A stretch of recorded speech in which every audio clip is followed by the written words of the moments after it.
Hey yo, it's time to roar, get loud, let's ignite. Jeremy B in the house, we keeping it tight. Every weekday at 11, we ready to ride. Lions Talk Live, come and join the pride. Waking up early, it's that morning grind. Tune in to the show, leave the troubles behind. Jeremy B's the king, with the voice like thunder. Every word he spits, it's a lyrical wonder. Got the lions around, sharp and fierce. When we hear one pride, you can't help but feel your heart pierce. Talking all the topics, keep it real, keep it raw. With a lion's mentality, we're ready for the roar. One pride, it feels right. Jeremy B bringing the heat, morning light. Every weekday at 11 we taking flight. Lions Talk Alive, yeah, we ready to bite. One pride, hear us loud. Jeremy's in the zone, making us proud. This is a Huddle Sports Network broadcast. You can find us on Roku TV, Amazon Fire TV, Facebook, and of course YouTube. Get all your NFL news here first. Good afternoon. It is Lions Talk with Smoke and Jeremy B. We got some good news on the DJ Reed front. He's only supposed to miss 4 weeks avoiding surgery. He may not even go on the IR. He should be back by week 9. So that is great news. But we do got some injury stuff to post here. This was yesterday's injury report. Zach Cunningham, hamstring, no practice, which is the same as last week. Taylor Decker, no practice. That's normal. He's missed every week. Kirby Joseph is still dealing with the knee issue.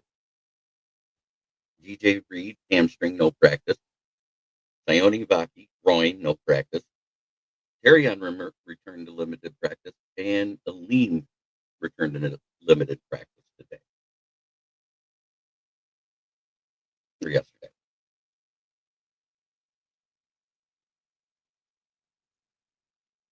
So that is great news on the front.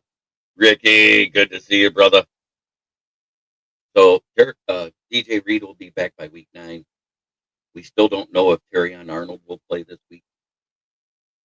I don't think it matters versus the Bengals. I wrote my article and I said even if it goes bad, I think we win. Because let's face it, they are awful.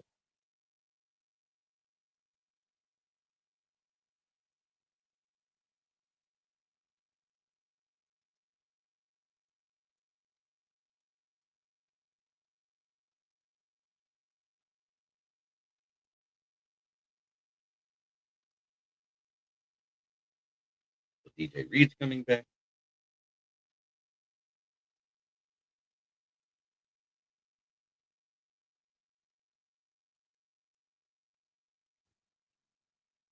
Lean should be back by week 9 as well because his 21-day window ends at week 7. 5, 6, 7, that's 23 weeks. 2 weeks. Week 8 during the bye. That gives them a week to get in game shape.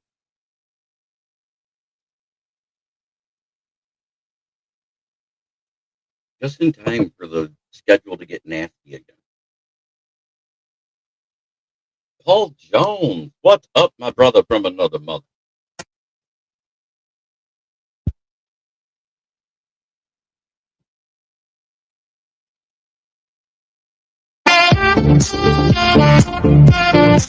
For you and Ricky and Fred, y'all here watching me live.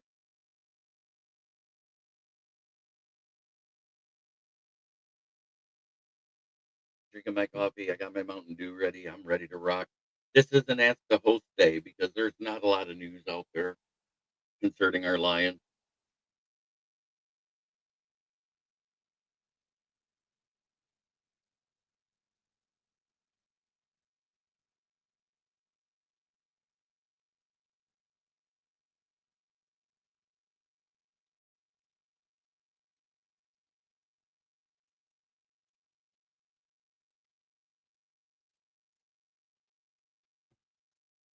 Other than the fact that we're winning the division again and leading it. We're back on top.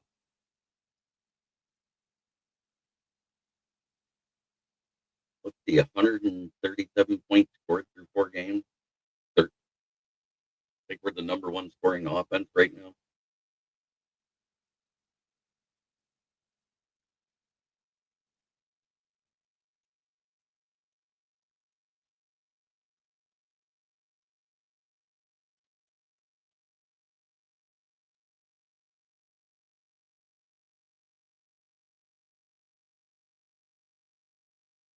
All right. Brent's in the house. Good to see you, brother. Dwayne Keene's in the house. About ready to bring his all grit statement in. Never back down. I know it. He lives it. Like this team.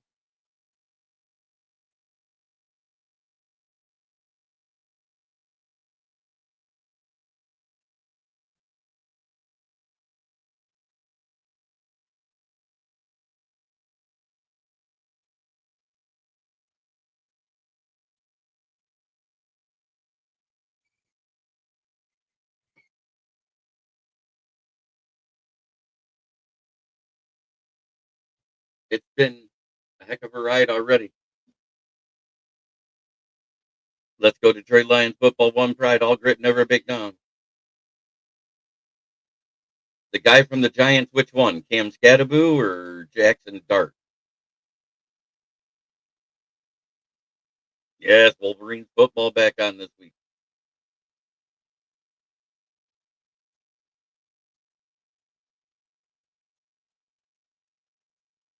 If you're talking about Malik Neighbors and his ACL, it's tough for that kid. You know, he was looking like he was going to be another great one.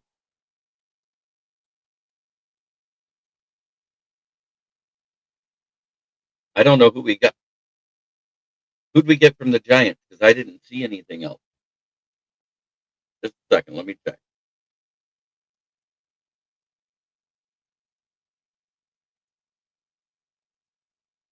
Oh, Nick Whiteside. He was on. He was on our roster, but at one time,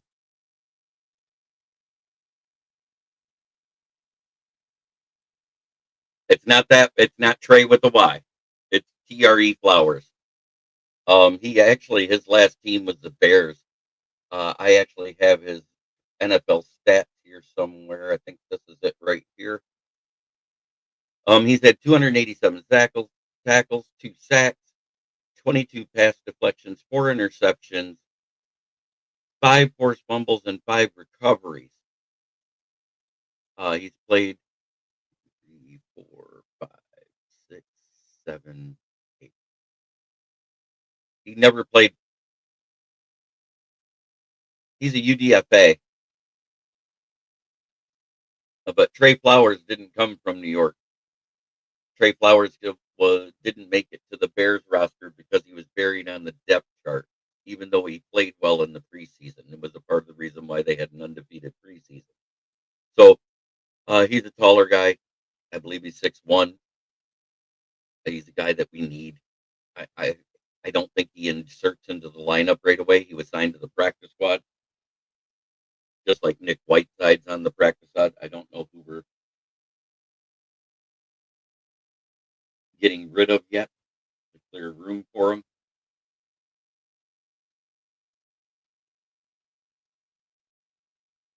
But DJ Reed will only miss 4 weeks.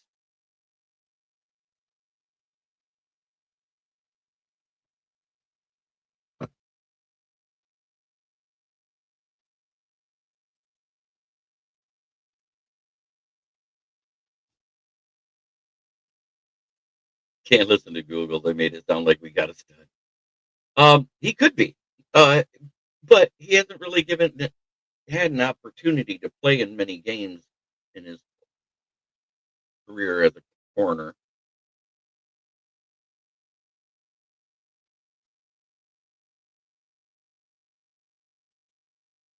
I'm gonna look and see how many actual games he's played in.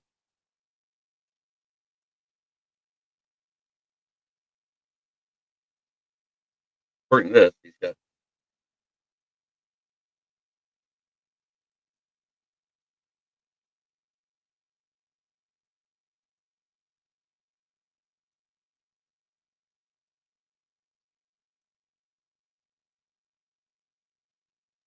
There, I'll put ESPN. See what he's got.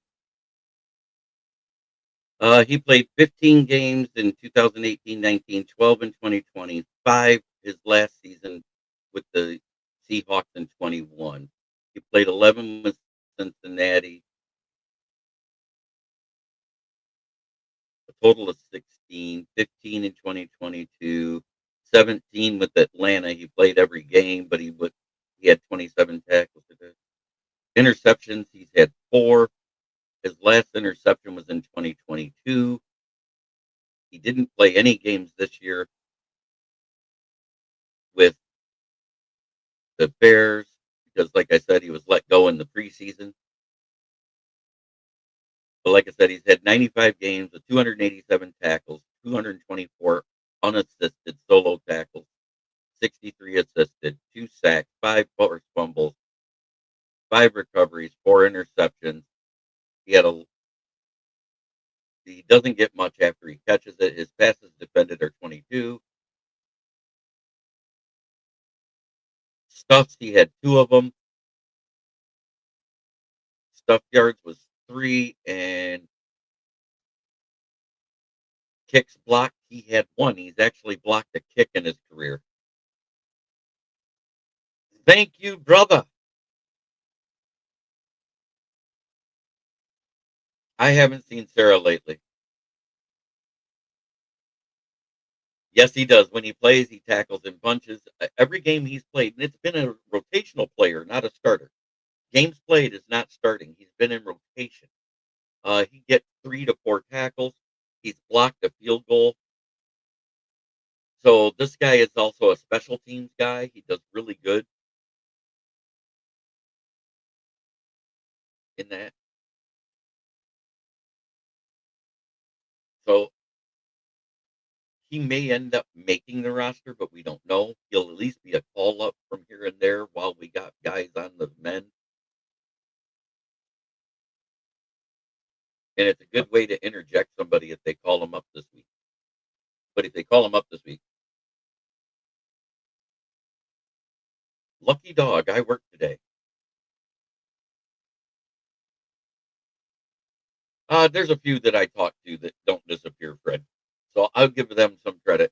Rob Hespels is one. Luca J. Laddie.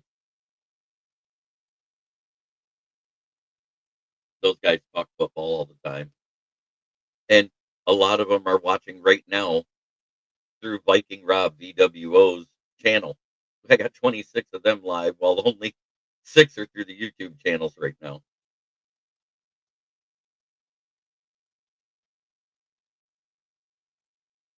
And Sarah works during the day. She works for the law office, so it's not always easy for her to get into the chat.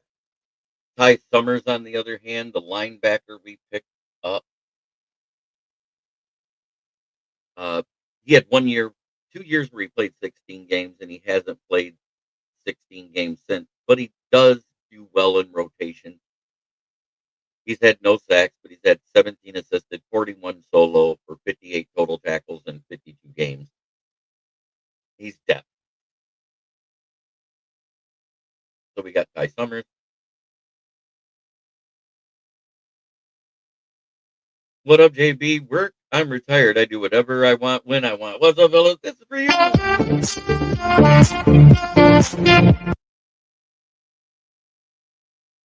Speaking of low, I saw a lot of COPV. Ooh, caps on the road.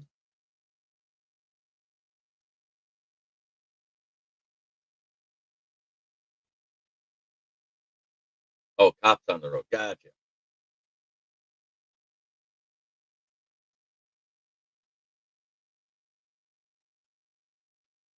Yeah, I hear you, Fred. I did just post my Lions review for week 5, or preview for week 5. What's funny is Gemini, you can ask them to do a review, and I've seen scores from 34 to 41 for the Lions and 10 to 14 for the Bengals. They'll review the game before it happens. So if it ends up that type of score, I'm going to laugh. But I did predict the 38-10. And I think if everything goes wrong, we're still winning 21-14 because I have that much faith in our offense.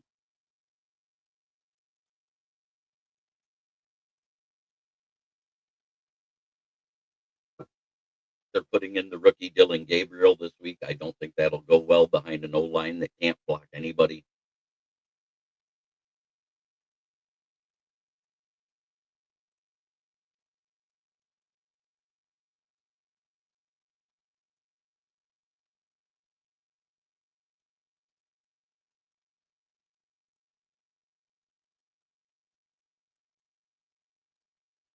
They redid Trey Henderson and gave him an additional $15 million this year.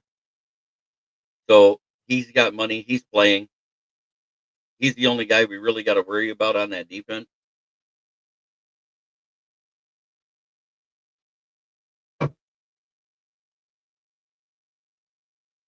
Even with their defensive injuries, I would be surprised if we get a defensive touchdown. That O line is weaker than wet.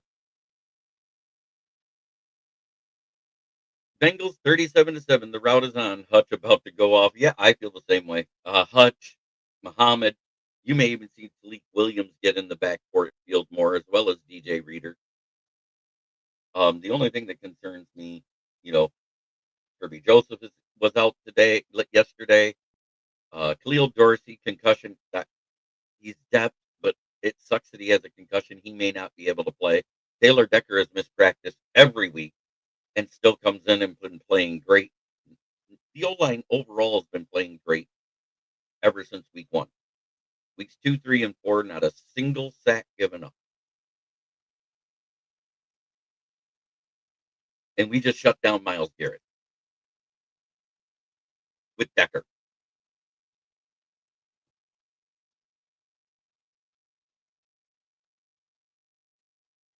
It's the same shoulder injury he's had all year. He doesn't practice all year. You know what? Because he's a consummate pro and he's been there. Maybe we put up 50 or higher if our offense goes off. Great game. Yeah, it could happen, but I'm not counting on it. And I'm not saying anything bad happens. I'm just saying eventually, for some reason, we sputter out in the middle of the game. Well, look at that. In the chat, we got Mr. Kitty Ken. How's that tie taste? You didn't come on last night. I didn't get a chance to ask you. How did that tie taste for you?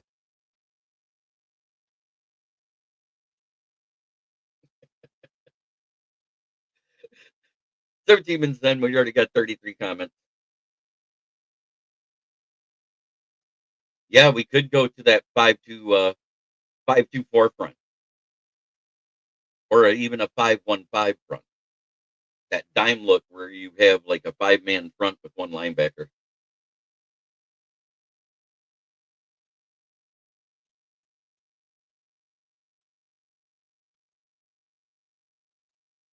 I understand Jake Browning's been bad. Like the water in Flint. Where the water's shit, but the tires are good. This place. Flint water right there. It should have been brown like the beer.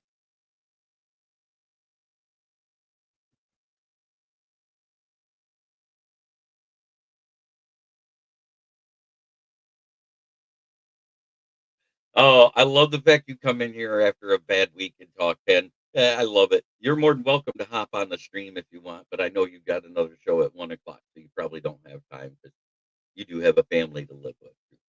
I do too. I got my niece here, her 2 kids, which is my great niece and nephew. It's my great nephew's birthday. He turns 5 today. Still laughing every time I hear it. I know, brother. Hey, at least I admit it. I admit to my city's fault. At least it's all right. I got you.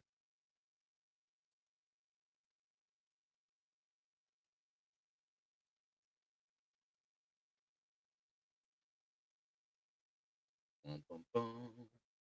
Bum, ba-dum. Bum, ba-dum, bum. Bum, ba-dum, bum, bum.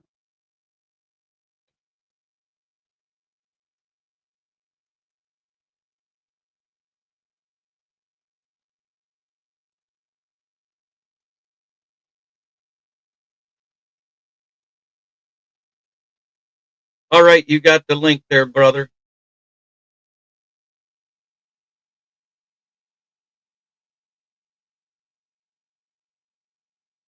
All right, we got Pat in the house. That's the 4th time we got to hear it today. Jim's wife's been dancing so fast he's on the pole. Kitty Ken! Why, what is up, Caged Kitty? Not much. We just got good news. DJ Reed didn't need surgery. He will be back by week 9. Oh, nice. Uh, That's pretty good for you. and we just picked up another cornerback for the practice squad. We brought back Nick Whiteside, who made a couple plays this preseason for us. So Yeah, now, hopefully we can start getting some guys back from this injury now that we got a bye week. well, yeah, I mean, you guys don't even get a real injury report till Saturday because of the bye week, right? Because that's when they do it. They practice all week and don't say anything. Then all of a sudden you look, you go, holy crap, there's that many injured. No, I was going to say that's how it's been all freaking year with the Packers injury report. It's been, holy shit, is that an injury report or a CVS receipt? Yeah, or a Walmart receipt. I know. Hey, now you know how we felt last year. Oh, this is old territory for us. Don't forget when we won the Super Bowl, we had like 16 or 18 dudes on IR. I know. But that year it was less of the starters and more of the rotational guys. If I remember. No, we lost a lot of key guys that year. Okay, I thought it was a little more of the depth, whereas Yeah. No. That's the year our depth actually stepped up properly, unlike this year with the offensive line. You have an O-line? We have a resemblance of one right now. Oh, okay. It looks like ours week give one. me a Zach Tom back, and that'll fix a lot of shit. I know, but did you hear what I just said? Your O-line right now is looking a lot like ours did week 1. And I'm not trying to be mean. I'm making an observation. Oh yeah, we're missing quite a bit here for the old line. Hey, you know, I don't wish injuries. I don't wish injuries. Injuries. The only guy I hope falls down and breaks an ankle anymore, it isn't even a player, it's a coach. Sean McVay. What's your hate for McVay? He gave up on golf. I'm going to tell you, a lot of coaches would have gave up on golf before what happened in Detroit. You know what? But the thing is that Super Bowl wasn't even his fault. You go back and look at it. There was 4 key drops that was so bad. They should have won 31 to 13. You know what I mean? Mm-hmm. Not 13-3. Brandon Cooks dropped one where he was so wide open he could have walked into the end zone from 20 yards out. He dropped one in the end zone. Josh Reynolds dropped one in the end zone. The tight end Everett dropped one in the end zone.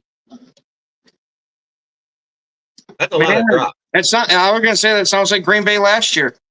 Right. You know what it reminds me of? Green Bay versus San Francisco that year in the playoffs. Yep. The 10-3 game. But come on, it's all Aaron Rodgers' fault. Aaron Rodgers. I know. I couldn't tell you how many Packer fans that I've wanted to slap in the face for saying that shit. Like, this guy put on his Superman cape. What do you want him to do? Put the Green Lantern ring on too? Shit. Yeah, he wanted you to turn the defense into a brick wall.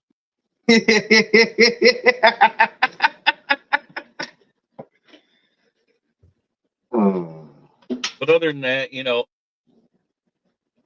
you remember the movie Gorillas in the Mist? The one about the documentary lady that studied the gorillas and the monkeys and stuff? Yeah, I vaguely remember. I don't remember if I watched it, but I remember it. Okay, well, the woman that it was based off of died yesterday. Oh, shit. Yeah, so prayers up to that anthropological community. There, got it. Had to slow it down, because it just wasn't rolling off the tongue right. When the team, it's all it wins. It's all about the coach. When they lose, it's all about Goff. I don't care for McVay. That's my point. Because what I hated for Goff, and because he wasn't asked about it, he wasn't told anything about it. As a matter of fact, the Friday before the trade happened, before he went to Cancun or wherever it was and met up with Stafford, he literally said in an interview, Goff's our guy. We just extended him. We're not trading him. This is the same thing that David Gettleman said about OBJ. We didn't sign him to a big contract just to trade him. And like a week later, bye. Right. I know. I mean, it's the stupid shit. Mm-hmm. It wasn't that the That's same. why anything that Wait. these coaches or general managers say, I don't believe it. It's like when Gettleman traded away OBJ. That was 2019 when he traded him to the Browns, right? I don't remember the exact year. I do. You know why? The very next offseason, who did they sign to replace OBJ in 2020? Oh, who was that idiot that was from Detroit there? Kenny Galladay. Yes. Oh my God. The people that were acting like he's just the next greatest coming, that this sumbitch is just going to be one awesome receiver and suck. Oh yeah, because he played 8 games with 8 catches for him in his 3-year career with the Giants. And no touchdowns. That would have been like somebody, granted, this is over exaggeration, but that would have been like somebody trading for Clifford. Right. Or trading for Hooker this offseason. Man, we got a big red dog. You had a hooker. What the hell's going on in the North? I don't know, but the only people upset with Hooker not being in Detroit are all the girls on 6 Mile that had his jersey. And if you're from Detroit, you get that joke. I was going to say, or if you pay attention to certain things in the media. Yeah. Well, yeah, because the Dunhams on 6 Mile said that the Hendon Hooker jersey was the most ordered online for delivery to the store at the 6 Mile store. Is that crazy or what? Hey, officer, I'm not advertising. I'm just supporting the local team. Yeah, you know what? They were just proud they were able to wear it on their back and not get arrested.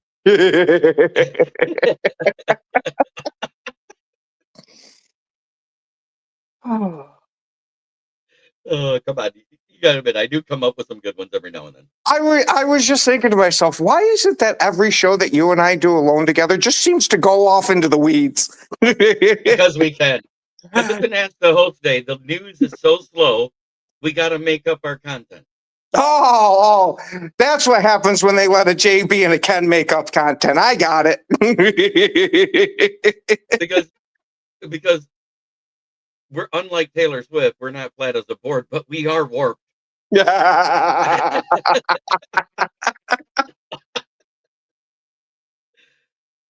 you know what?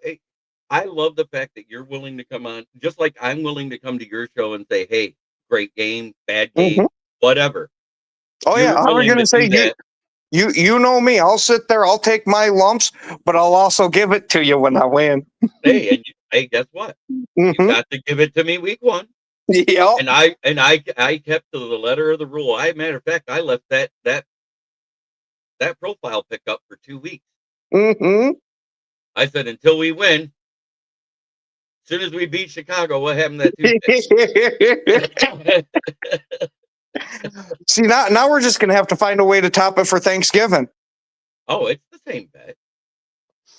I say instead of 1 turn with the music, that truffle shuffle's got to go 4. 4? 4. We're gonna blind all the viewers. You know, my belly's so white if we lose. With my lighting, it'll look like a mirror. You're talking to somebody that's a quarter freaking Polish. What do you think I do? I freaking shine. I listen to this background. You know I'm part Italian. I'm mostly German. I'm part Irish and French. Yeah, I'm mostly Sicilian and Polish and Irish. There's a question right from Fruity Fred Peterson for you. Ken, I never asked today. Are you happy with the tie, or do you wish LaFleur went for the win instead? At that point, with the 1 second left, I'm okay with the tie because it helps in your seeding situations. But before that, my whole crux of it was when he went for that field goal when we were somewhere around the 40-yard line. I thought he should have went for it on fourth down on that one. That's the major one I put against LaFleur, and then the play calling wasn't the greatest. So you're saying the play before overtime. Yeah. Either go for the win or take your loss. Yep. When you're already in overtime at that point, hey, screw it. Let's just make sure that we get out of here with something that's going to help. I'll tell you what, when Jalen Tolbert caught that pass on the 4 in overtime, I was like, oh shit. And then they slowed it down, and yeah, it was a legit catch. There was no I know you started shitting bricks at that point. And dude, I couldn't tell you how pissed off I was watching Micah get held like crazy just in overtime. We won't even count the regular game. Like, are you fucking kidding me? The dude's getting turned almost completely around, and he's sitting there waving his hands, and the rest are just. You were in Jerry's world. That happens to everybody. Mm-hmm. Granted, the refs play our penalty calling absolutely sucked and all that, but the game should have never been anywhere near that close. Them allowing a second blocked kick in 2 weeks is what I put it on, because the whole momentum of that game shifted right then and there. Yeah, and it wasn't just a block. It was a blocked extra point that was returned for a score, which gave him 2 points, and that was the turning point of the game. I talked to you about that on 10 and 10 that morning, and you agreed with me. And like, there was a couple of people said, "Well, I evidently didn't watch the game." And I was like, "Yeah, I mean, because they just changed that, because that used to be a 1-point play. They changed that 10 years ago." And so guess what? The 1-point play will never happen again in NFL history. No, you can still get 1 point on a 2-point conversion if you intercept it in the end zone and take the knee. Nobody's doing that.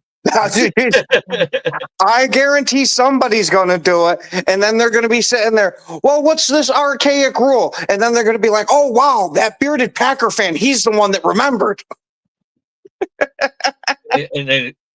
And who reminded you that the rule still existed to begin with?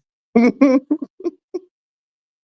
I talked about it. Will we ever see the 1-point play in modern football? Because it hasn't been done since the 50s. You know what the crazy thing is? You know what the last team that did it was? No idea. The 1954 world champions of the NFL. 54. The Detroit Lions. Okay, so it was early. Yeah, okay. Our last championship. Because I was trying to remember when in the 50s Lombardi started his terror in Green Bay. That started, I believe it was 58 or 59. His first year wasn't great. It was everything after that. Yep. I know it was one of the two. I can't remember if it was 58 or 59. Yeah, I think it was 58, because we won a couple in the 50s and then a couple in the 60s together. Because we went through on 2 different tears while we had Vince Lombardi.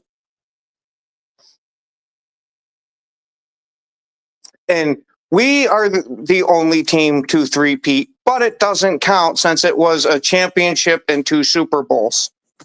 Right.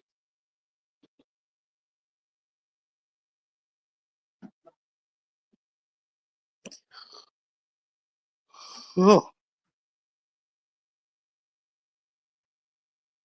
So are you going to beat up Cincinnati a little extra so we can get ourselves a second bye week? Probably. Oh, thank you. You're quite the guy. do me a favor. Take Hendrickson out just for like a week or two. I don't need anything major, just enough to where our O-line can get a little bit more rest.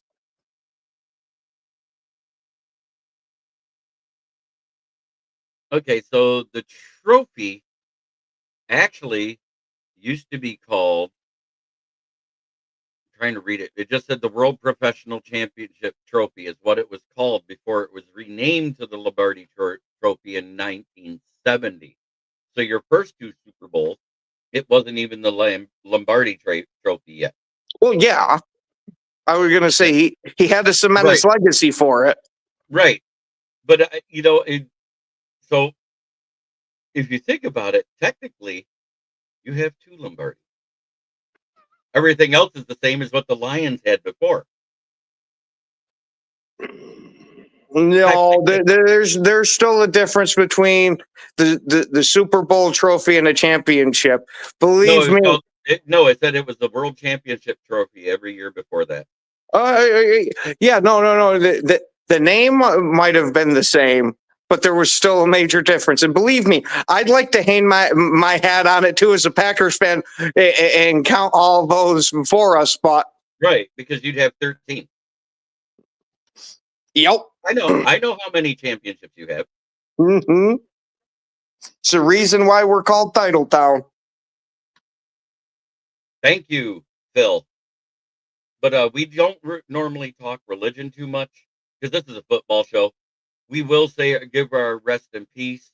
We will say our prayers and condolences for those that have lost someone they love. But this is a football show, so I'm going to leave it at that. But thank you for the quote from Acts 2:38. There. I thought that was polite and to the point. Mm-hmm. But it isn't Ask the Host Day, so if you want to talk to me or Ken, the Spirited Packer fan, about anything Lions or Packers related, hell, we can even answer stuff about the NFL because we do NFL shows too. Who the hell let us be in charge of an NFL show? So hey, I got to ask you, did you read the article, the review of the Packers versus Cowboys game I did? I didn't get a chance to look at it yet. Okay. I was going to say, if you send it to me, I can read it. Yeah, I'll send it to you a little later today. Yep. No problem. I try not to send too much on Facebook while I'm live, except for links, because it's a little bit harder to go back and copy and paste and everything else. Uh-huh. Oh, believe me, I get it. When I'm doing the show, I generally don't pay attention to the Facebook stuff unless it's, here's a link real quick. Right. No, it's a 750-word review. Oh, yeah. I actually wrote a full review of the game. Oh, nice. It's my first outside the Lions NFL review I've done. Now, how bad did you shit on us? I really didn't shit on you that bad. But what I thought was hilarious is while I was writing it, I was watching one of the lesser Packer podcasts that was on, not from the network. And the guy said, tying with the Cowboys is like kissing your inbred sister.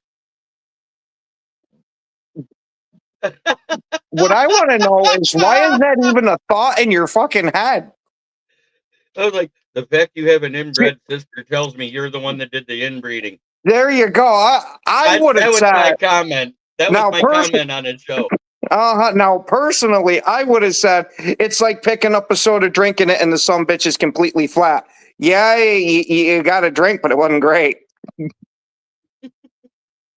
No, go straight to hey. It's like kissing your sister. What the fuck you been doing? Or grabbing the beer that's been in and out of the cooler and out to the side, and you didn't open it. You put it back in the cooler to get it cold. Then you take it home and you let it sit out again, and then you put it in the fridge. It's drinking that beer. Oh, I don't know if it's quite that bad. Oh. Because shit, that beer I'm going to take one sip off and put down. The flat soda I'll at least finish. That's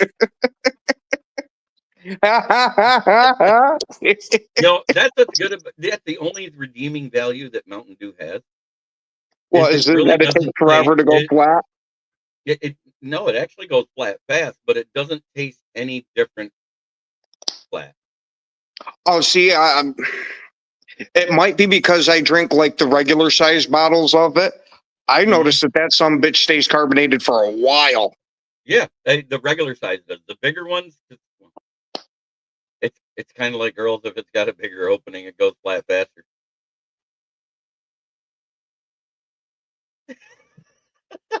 Come on.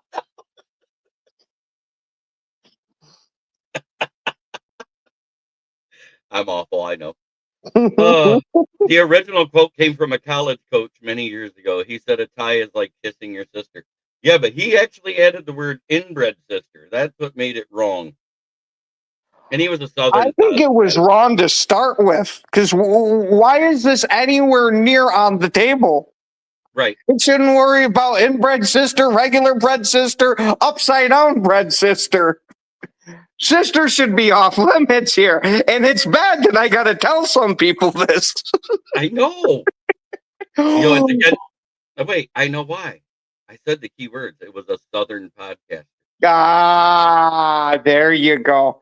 My favorite one, and I'm not going to go into any kind of detail whatsoever, is something that a certain someone told me with pumpkin in it. Come on, you love the fact that I used that line. Dude, let me tell you, I have used it after, and it has never failed to get a hilarious laugh. Oh yeah, it's a great story. You'll remove the names and the story's hilarious. Now, granted, I didn't tell the story with it. I just found a way to fucking fit it in for a punchline. Oh, But okay. uh-huh. Have you actually turned that into a joke? One of those nice, long, drawn out jokes? That's like one of the longest, best jokes ever.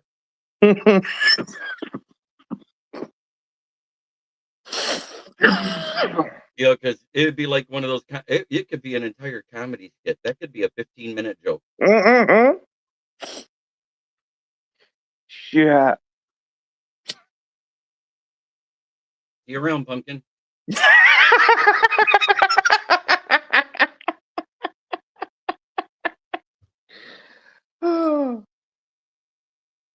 Oh, that's great.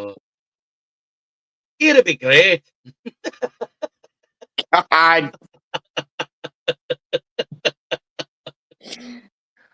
Oh, So I want are you? you know who I haven't seen in the chat, and yet they watch me on X on that channel more than any while I'm live, and that's Viking Rob VWO and the Viking fans that normally comment on the show. Mm-hmm. And since I lost in the home county of County Cork of my ancestors, they haven't said boo all week. Yeah. Yeah, remember, 'tis the season. Pumpkin is the orange thing you get from the farm field, not what you do to your relatives. It's pumpkin, not pumpkin. You got it, Fred. Yup.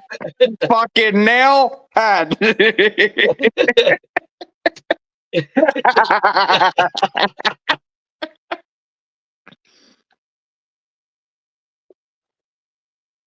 Oh, the crazy things we find out in life about people. Oh yeah. Oh. So, how was last night for you? Did you have fun with your family? Is it all straightened It, out now? it wasn't the fun kind of family stuff. I know. I mean, did it all get straightened out? Kinda. Sort of, sort of. Yeah, to where it's at least stable. It's not as stressful today. Yes. Yes. Okay, good. Because I knew when you said send me a link that it had to be better. Uh-huh. Oh, so what did you guys talk about on Ken and Ken today? Oh God, we went freaking all over today. We were supposed to talk about Thursday night football, but shit, we got into a lot of trade deadline talk and thinking about that. Well, speculating about who's going to be going in that. And pretty much the only consensus that we came up with was Trey Hendrickson in Cincinnati. I still don't think they're going to let him go because they just gave him all that money and it increased the dead cap hit.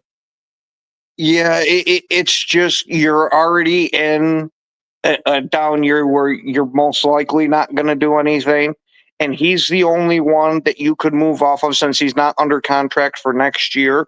That wouldn't hurt next year's team when Burrow's actually healthy. See, this is the second year of the max contract with the Raiders.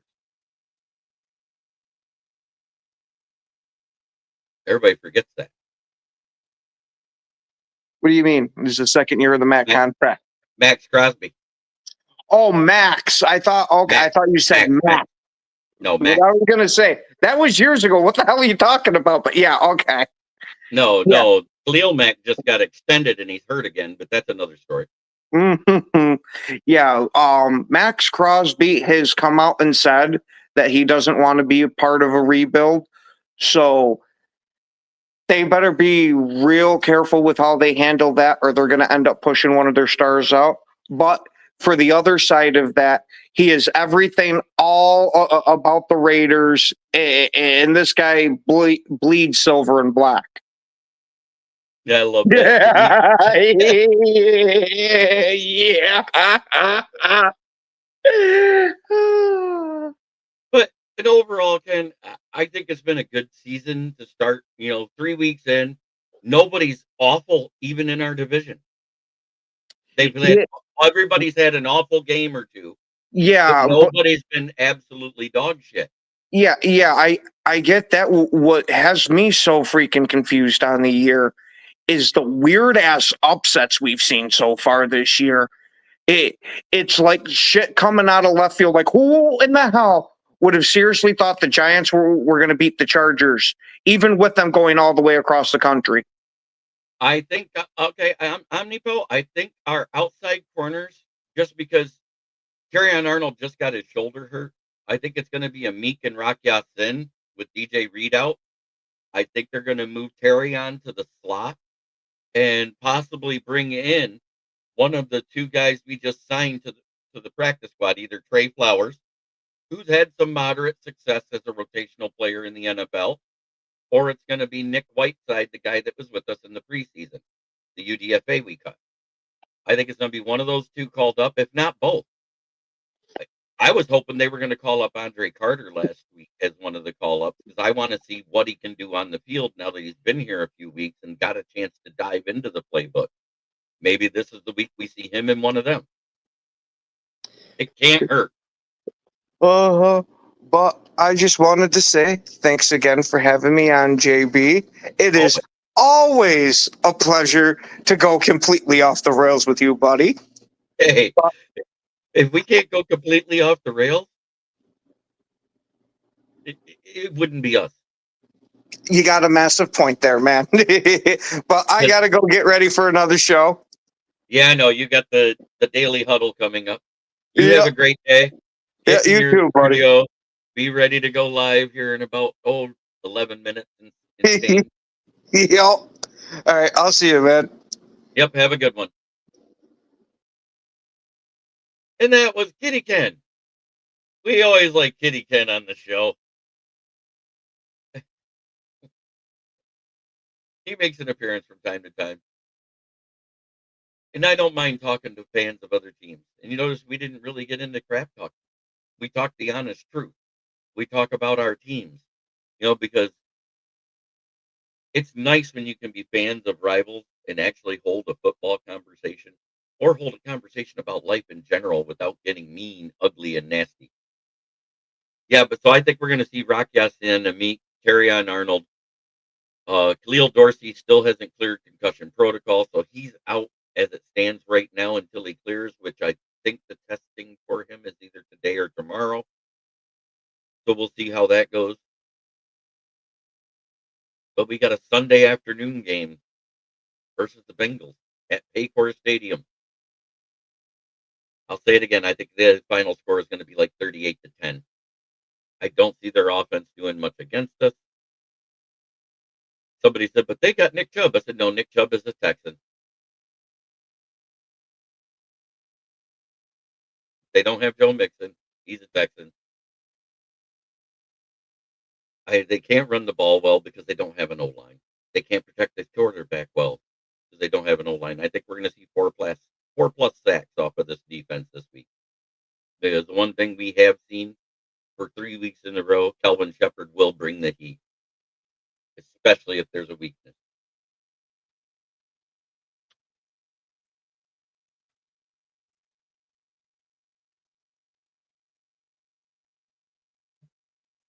Have a great day, everybody. I got to get ready for work. It is always a pleasure talking football.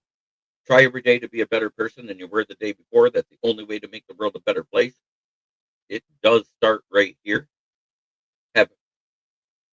I will see you tomorrow with Bistrilla right here at noon, where we're going to go over the latest injury report. We're going to talk about all the news that happened throughout the week, the people we signed, and peace, love, and chicken grease, brother.